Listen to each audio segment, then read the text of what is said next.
Okay, so that was pretty intense, and we need to talk about it. Let's get into it. Hey YouTubers, don't forget to subscribe and hit that bell over by the subscriber button to notify you every single time I upload. Okay, first and foremost, there's going to be spoilers in this episode review, and I'm not going to make you wait. I know a lot of people watch and or have watched The Walking Dead for a very long time, and they're not really watching every single episode as it airs. They're going to wait for it to be on Netflix, or they're just stopping as a whole. And one of the reasons they watch these reviews and watch my updates is to know what is going on. So I'm not going to beat around the bush. I'm going to tell you every single death that happened in this episode, and then we're going to talk about it. So spoiler warning. Anyway, first and foremost, we got, in this order, Ozzy, the leader of the Highwaymen. Yeah, this guy was introduced, and like, this guy was introduced a couple episodes ago, and we're just like, we're supposed to feel any kind of remorse for him. Yeah, no, I'm not feeling it. And then we got Alec. He's also Ozzy's second-hand man for the Highwaymen, so yeah, not really the biggest of issues right there. And then we have DJ, who is an ex-savior. Not really the biggest issue right now. I mean, like, they really went up the ladder as they built through this, so I'm just gonna keep going up. We had Frankie, who was one of Negan's former wives, if you remember that. She was one of the people who kept pestering Eugene in season 8. That was one of the big things there, and she hasn't had that much of a presence in season 9, so it's not really that big of an issue, but it's one of the things that they did. We had Tammy Rose, who has really become a main player in season 9 at the Hilltop. And not only her disputes with Maggie, but also her relevance with the newborn baby that Connie helped save a couple episodes ago during this season. Yes, she died as well. Everyone saw that coming. I mean, you don't really build up a character like her for any other reasons, just to give us a major death near the end of the season. So I didn't really see that as a big issue. And then you had Abby, who was one of the teenagers, and especially the female teenager who liked Henry and was trying to court him throughout the remainder of the first half of this season, or maybe a little bit before Rick Grimes left this season. So maybe the very first half, but now more this half. That was one of the big things. And then you had Rodney, who was one of her friends, the Asian friend they hung around with, and they trapped walkers, and they were just having a whole good time with. That is two of the main deaths that we got. And then we get into the last 3 deaths of this series. Some big, huge deaths for what it is. And I have a problem with every single one of these deaths, and we're going to go through them one at a time. First and foremost, they showed us that Enid died. Okay, I know I'm not the only person here who has hated Enid ever since she was introduced in The Walking Dead. I feel like she has just kind of been languishing in this character hole where The Walking Dead has so many different characters, they don't know what to do with everybody, but this character is taking up the hole that should be filled by what, Sophia in the comic books, or maybe, just maybe, Beth from the television show, but they got rid of both those characters in the television show, so they don't know what to do with that storyline, so they just gave it to Enid, and it never felt right, and it was always like, why isn't this character dead yet? But now in this season, she is finally coming into her own, and far be it from me to tell you that The Walking Dead has a problem with doctor characters. As soon as someone gets any education or any experience in trying to help people in terms of the medical field or anything else like that, they are not long for this world. So it was either Enid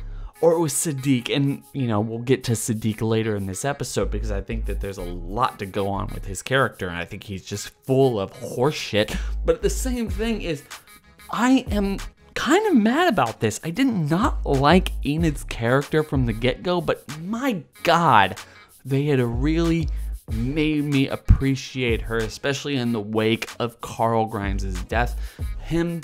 Her talking to all the survivors, talking to Henry and Lydia in particular, and telling her what Carl told her in his letter that we never really got to read, but her remembering Carl, her knowing what Carl wanted from her in the future of this series, and getting to see that she's finally coming in to her own as a character and they just get rid of her. I'm sorry. I'm really sorry, but this is one of the things that pisses me off. This is something that's been written on the wall for a very long time. Everybody has been talking about this for weeks, that Enid was going to go away, and I haven't been sharing it on any of my videos or really speculating on it because, you know, we break down everything. A lot of this is supposed to be secret, but these people are public figures, and you see that they're leaving the show, they're moving away from Georgia and everything else. They're not going to be on the show in season 10. So obviously they're going to die at some point, and this was the biggest reason that they're going to die near the end of season 9. That's totally fine, but this is a bad decision in my opinion. I liked Enid's character. I would rather her character go forward in this television show than someone like Siddiq. Even though Siddiq has a lot more story potential, it's going to be interesting to see how his relationship evolves with not only Rosita, but someone like Gabriel, not only in episode 16 of season 9, but also throughout season 10 of The Walking Dead, especially since the showrunners here have decided that it is no longer Rosita and Ezekiel's death to be the major focal points of the Pike death from the comic books. Because if you don't know, and I'm not going to say that anyone should know this, especially if you're a fan of The Walking Dead only as a television show, but this is really the red wedding of The Walking Dead continuity. I mean, the idea of the fair and how it leads up to the major death that we get, this is pretty impactful, and I wasn't expecting it. I was really expecting them not to kill Rosita. I was expecting them to kill someone like Ezekiel, because there was already reports that he was leaving the show sometime in season 10. I mean, maybe those were false. We're just gonna have to wait and see what they do with his character. I mean, maybe he's going to have some impactful moment in the last episode of this season, especially with the death of the person we're gonna get to eventually. But really, this is something, it just really weirds me out. The idea that they killed off Enid right before she was coming into her own as a character is shocking to me.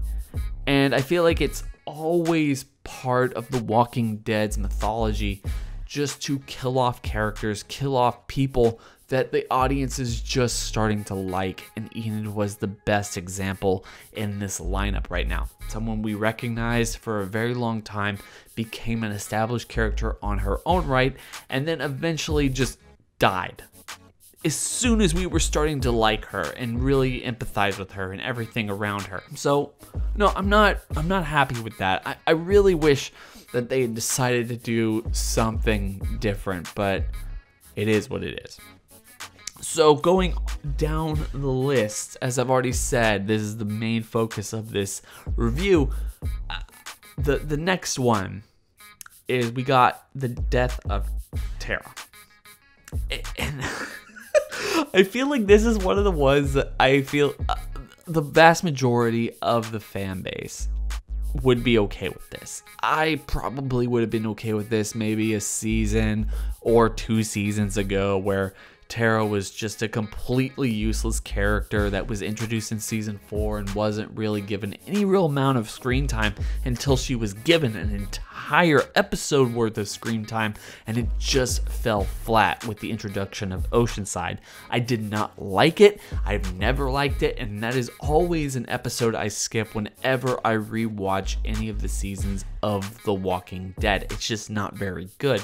But that doesn't mean her character hasn't grown over the last couple of years. It doesn't mean that she's one of the more longevity characters for the entire season. I mean, heck, the idea that Tara is the longest running show character after Daryl, Carol, and Michonne, and given that Carol and Daryl have signed their 3-year contracts and Michonne is leaving sometime in season 10, that's crazy to me. Tara was going to be the third longest running television show character in The Walking Dead outside of Norman Reedus and Melissa McBride, and yet they decide to kill her off. Yeah, she hasn't been much of an issue, but who leads Hilltop anymore? Because if Daryl is taking on Maggie's role and he's going to go lead Hilltop, as he's already taken on some of Maggie's roles from the comics, but he's also taken on a lot of Rick's characteristics from the comics with Alpha and also Beta and everybody else like that. So yeah, I'm not really sure what they're going to do there. My point being, we don't have a clear leader for the Hilltop anymore. In fact, the Hilltop, with Tara down, with Jesus down, who's going to lead that? And you know what? It might be Daryl. And with Michonne leaving, I wouldn't be super surprised if they decide that Aaron's going to lead Alexandria, you know, the person that they've been kind of gearing up this entire season to look almost exactly like the Rick character from the comic books. I mean, he is just one-to-one identical to the Rick character in the comic book. So yeah, I think that that's where we're really heading as a franchise and as a fan base. Like, just prepare for that. I'm totally fine with that, but just prepare for it. Anyway, the last big death that we saw this week was Henry. And I know a lot of people, myself included, thought that King Ezekiel, even the episode itself suggested that King Ezekiel was a goner, talking to Alpha disguised, you know, suggesting that she was from Alexandria, knowing Michonne and getting his trust.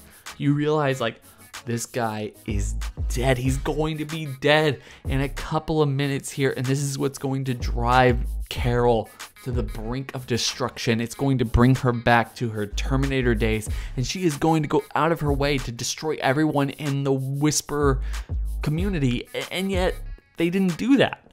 They went the 180 degrees from that, went the more ballsy route, and decided that, yeah, we know this entire season we've been building up Henry to take on Carl's role with his relationship with Lydia, but guess what? Carl's role has been split between Henry and Judith throughout this entire season, and we do not need Henry anymore to set up the story that he has already set up in the first couple episodes of season 9 and everything that we've been seeing over the last couple episodes of this season. We don't need him in season 10. We don't need him to propagate any more of the Whisperer War because we have Judith. Judith has everything else that Carl Grimes' character is in the comics, and it makes a complete and total amount of sense. I cannot believe that they decided to do this. It's just kind of shocking to me because I was kind of liking Henry's character. I felt like maybe that was their entire point altogether, but I was kind of liking what they did with him. I thought he was a superior actor. I thought what they decided to do with him, especially with the comic book storyline, made a lot more sense for his character. I would have enjoyed seeing the prosper of Lydia and his relationship in the next season. But you know what? No, that's not what they decided to do at all. And that's intriguing to me, because I feel like The Walking Dead is always trying to usurp expectations, especially when a lot of people know what we're going to be seeing, because it's focusing on the comic books and the narrative the comic books have set up for it. None of the real deaths of the Pike situation with the Whisperers really translated to the screen. They completely took away all the context there, and it's one of the big things that we have to talk about as a community, not only with the last episode of this season, but also where we're going with season 10. That's interesting to me. I cannot wait to see what they do with it. And even though I don't agree with those last 3 deaths, especially someone like Enid, who I feel like had much more of a prosperous future for this television show and as a strong character in her own right, it's interesting to see that they were able to take those risks. And as we go into season 10, knowing that Michonne or Denai Guerrera is going to go away from the television show, and try to start her own career, whether she gets into the Rick Grimes movies or not, or whatever they decide to do with those. I mean, we're going to figure out more so in a week if there's any real cliffhangers between season 9 and season 10 that's going to really dictate what her character is going to do in season 10 or in the movies. I mean, leave that out for speculation. But the point being here is, what are they going to do with these characters? How are they going to build this story? And how are they going to continue with characters like Daryl and Carol? Two people who have been there since season 1. And then the next closest character that has been there for as long as they have, since season 6, maybe season 7 at the latest. And yes, those are big hitting characters. You got Jerry and Ezekiel, and then you have Negan and all these other characters that we know, love, and we wish would prosper. But at the same time, how crazy is that we're 10 seasons into a beloved television show, and yet there's no real characters besides 2 main characters that were in the first 5 seasons of the show who are still left alive. That's crazy. That's something that I feel like is going to be enough of a reason for people to start tuning out, because as you watch it, as I have every single season, you watch these shows, you watch these characters interact, and you go back and you rewatch the entirety of the series, as I have maybe 3 times, you realize that you're watching scenes between characters and none of them are left alive in this series. You're seeing them deal with their life, their situation, and everything that's going wrong for these characters, and none of them are left alive. And you realize, why am I watching? Why am I watching these characters go through this misery only to see them die eventually? And the only characters that are still left alive are these 2 characters in the background of any given situation. Or maybe characters that were introduced in season 6 of a 10 season series or something else like that. Like, we need to start focusing on Carol and Daryl a lot more in season 10. I'm just saying that because this was a little bit more than I could handle. I was expecting Ezekiel. I wasn't expecting Henry, and that was kind of a blow to me. And yeah, like, I know there's a lot of stuff that happened in this episode. We're going to talk about that in other episodes, but I felt like it was really important for me to take the time out of my day now and just talk about those deaths, because that's what everyone wants to talk about, is who died and what does it mean for the show, what does it mean for us as fans, and what does it mean for the series going into the future. So I hope everyone is having a fantastic day. Don't forget to like, comment, and subscribe. Hit that bell over by the subscriber button to notify you every single time I upload. Also go down to the description section below, hit that link, and go follow me on Twitter, because I will talk with you about The Walking Dead, about almost any other thing I talk about on this channel, or anything that I talk about on this channel, my other channel, or just anything in general. If you have any question for me whatsoever, Twitter is the best place to ask me, because I'm probably going to see it faster than I see it on YouTube. I hope everyone's having a fantastic day. It's been real.